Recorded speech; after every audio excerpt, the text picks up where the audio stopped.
तुम्ही अजून तुटलेला कंगवा वापरता का?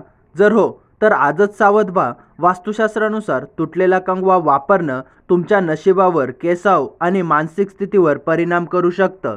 घरात तणाव, केस गळणं, नकारात्मक ऊर्जा यामागचं कारण तुमचा कंगवा असू शकतो. आज आपण जाणून घेणार आहोत, तुटलेला कंगवा वापरणं शुभ आहे की अशुभ?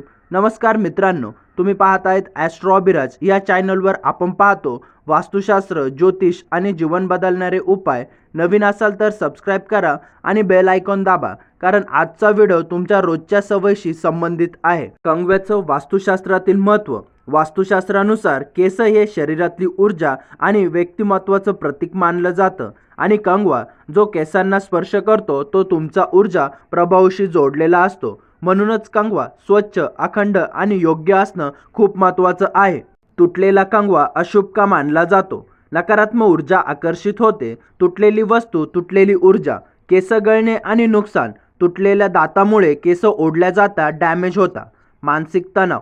लहान गोष्टींचं सबकॉन्शियस माइंडवर परिणाम होतो. नशिबावर परिणाम. अपूर्ण वस्तू वापरणं, अपूर्णता जीवनात येते. विज्ञान काय सांगतं?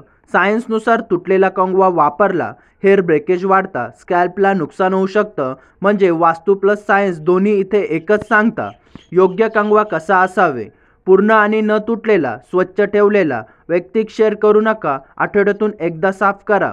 घरात कंगवा कुठे ठेवू नये? देवघरात, किचनमध्ये, जमिनीवर फेकून, उशीखाली. कंगवा नेहमी व्यवस्थित ठेवा. वास्तू उपाय. आता महत्त्वाचा भाग, उपाय. तुटलेला कंगवा लगेच टाका. नवीन कंगवा वापरा. नियमित स्वच्छ ठेवा. शेअर करू नका. वापरून ठराविक जागी ठेवा. हे छोटे बदल तुमच्या जीवनात पॉझिटिव्ह एनर्जी आणतात. जर तुम्हाला हा व्हिडिओ उपयोगी वाटला असेल तर लाईक करा, कमेंटमध्ये लिहा सकारात्मक ऊर्जा आणि अशाच वास्तू टिप्ससाठी ॲस्ट्रो अभिराजला सबस्क्राईब करा. आपण पुन्हा भेटू पुढच्या व्हिडिओमध्ये. धन्यवाद.